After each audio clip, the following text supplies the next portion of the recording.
Assalamualaikum warahmatullahi wabarakatuh.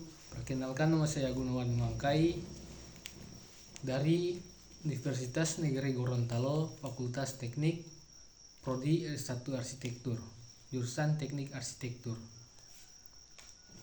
Di sini saya mau mempresentasikan terkait tugas dari mata kuliah Teknik Presentasi dan Komunikasi Arsitektur. Kita langsung saja pada pembahasan materi yang akan dilakukan, yaitu teori dan sejarah arsitektur Nusantara. Kita masuk pada bagian pendahuluan. Teori dan sejarah arsitektur Nusantara adalah sebuah konsep arsitektur yang memadukan nilai-nilai budaya lokal dengan kebutuhan modern. Konsep ini bertujuan untuk menciptakan bangunan yang tidak hanya estetis, tetapi juga ramah lingkungan dan berkelanjutan.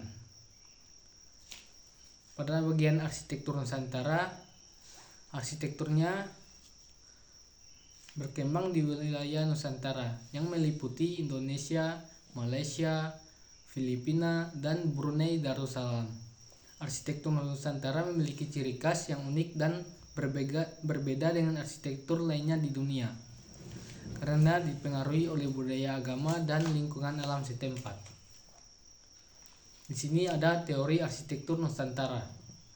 Teori-teori arsitektur Nusantara diantaranya adalah teori tentang penggunaan bahan bangunan yang ramah lingkungan, teori tentang penggunaan ruang terbuka hijau, teori tentang penggunaan ornamen-ornamen tradisional, dan masih banyak lagi. Teori ini dipelajari dan diaplikasikan oleh para arsitek dalam merancang bangunan yang sesuai dengan karakteristik arsitektur Nusantara. Kita masuk pada pengaruh lingkungan terhadap arsitektur Nusantara. Arsitektur Nusantara sangat dipengaruhi oleh lingkungan sekitarnya, baik dalam kondisi geografis, iklim, serta budaya lokal memiliki peran penting dalam membentuk arsitektur Nusantara di Indonesia.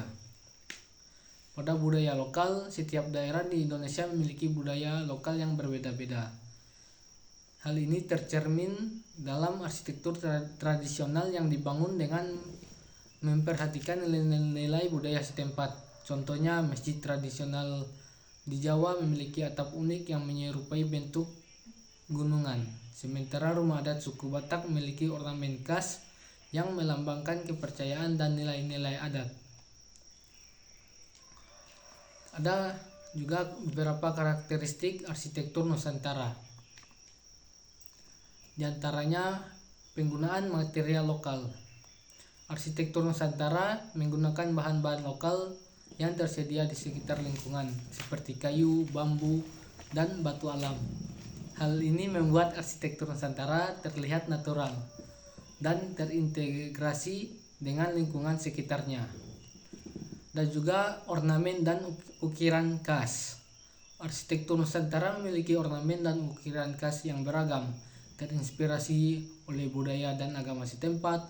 Ornamen dan ukiran tersebut seringkali memiliki makna dan filosofi yang mendalam, serta menjadi ciri khas arsitektur Nusantara. Ada juga keunikan arsitektur Nusantara.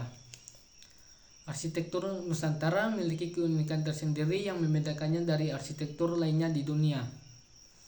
Keunikan ini berasal dari pengaruh budaya, agama, dan lingkungan alam di Indonesia. Pengaruh budaya biasanya dipengaruhi oleh beragam budaya di Indonesia, seperti yang ada di Jawa, Bali, Sumatera, dan Sulawesi. Setiap daerah memiliki ciri khas arsitektur yang unik, seperti atap rumah joglo yang khas dari Jawa atau bentuk rumah panggung dari Sumatera. Ada juga pengaruh agama yang terdapat pada arsitektur Nusantara, seperti masjid-masjid dengan kubah dan ornamen Islam yang khas atau gereja-gereja dengan arsitektur kolonial Belanda. Bahkan ada juga kuil-kuil Hindu dan Buddha yang memiliki ciri khas tersendiri dalam arsitektur Nusantara.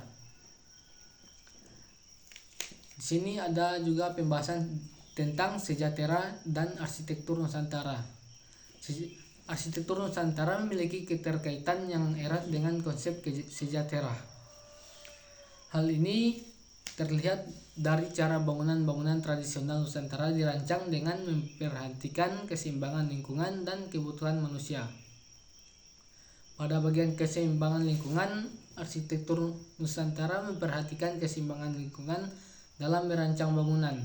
Contohnya adalah rumah adat Toraja yang dibangun dengan memanfaatkan bahan-bahan alami seperti kayu, batu, serta memperhatikan arah mata angin dan sinar matahari. Pada pembahasan materi yang di atas, kita dapat menyimpulkan bahwa arsitektur Nusantara memiliki ciri khas yang unik dan berbeda dari arsitektur lainnya di dunia. Hal ini terlihat dari penggunaan bahan-bahan alami yang berasal dari lingkungan sekitar seperti kayu, bambu, dan batu. Selain itu, arsitektur Nusantara juga mengedepankan konsep berkelanjutan dan ramah lingkungan.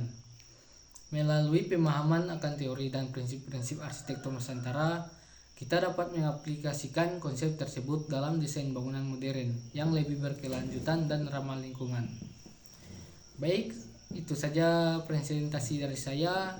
Bila ada kata yang salah, mohon maafkan. Sekian, terima kasih. Wassalamualaikum warahmatullahi wabarakatuh.